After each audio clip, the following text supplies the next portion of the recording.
வணக்கங்க. நாங்கள் இப்போ எந்த பகுதியில் பார்த்தீங்கன்னா கோயம்புத்தூர் டிரான்ஸ்போர்ட் ரோட்டில் இருக்கோம். பாருங்க, மாநகராட்சி முக்கிய அறிவிப்பு போட்டு இந்த குப்பை கொட்டாதீங்கன்னு போட்டுக்கிறாங்க. இந்த இடத்துல குப்பை கொட்டாயம் போடுறாங்க. மரத்தில் வந்து பார்த்தீங்கன்னாக்கா இந்த விளம்பர பலகை வந்து வச்சுருக்காங்க. இதில் வச்சுருக்காங்க. போஸ்ட் அங்கே இருக்குது. என்ன பண்ணிக்கிறாங்கன்னு பார்த்தீங்கன்னா, பாருங்க, இந்த மாதிரி கம்பெனி வந்து இதில் கட்டிக்கிறாங்க. மாநகராட்சி மரங்களை வந்து பாதுகாக்கணுன்ற ஒரு நோக்கம் இருக்குது. அவங்களுக்கு அந்த இது இருக்குது, உரிமை இருக்குது. அவங்களே வந்து பாருங்கள், இந்த கம்பி கட்டிக்கிறாங்க. இது பண்ணக்கூடாது. நீங்கள் அந்த கம்பி காமிக்கிற கம்பி கட்டிக்கிறதுனால இது என்ன ஆகுதுன்னு பார்த்தீங்கன்னா, பாருங்கள், உள்ளே போயிட்டு காற்றோ மழையோ இந்த மாதிரி வந்து ரொம்ப காசு அடிக்கும் போது மரம் வந்து பெரிய விபத்து ஏற்படுத்தும். நமக்கெல்லாம் உயிர் மூச்சு காத்தா இருக்கிறது மரம் தான்.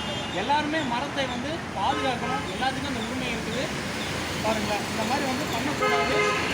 தயவு செஞ்சு எல்லாருமே இது வந்து இதை உணர்ந்து நேசிங்க, இயற்கையை நேசிங்க. கண்டிப்பாக இதை எல்லாருமே வந்து பண்ணணும். இங்கே பாருங்கள், இந்த மாதிரி இருந்தனாக்கா கழட்டி விட்ருங்க. இந்த மாதிரி இருந்தாக்கா இந்த மாதிரி பண்ணக்கூடாது.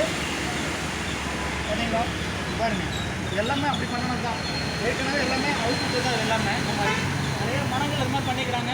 விளம்பரத்தை வச்சு கம்பி மட்டும் கட்டக்கூடாது. மணலில் கூட கட்டிக்கலாம். அது அப்படியே கட்டாயிடும். யாரும் இந்த தவறை செய்யாது.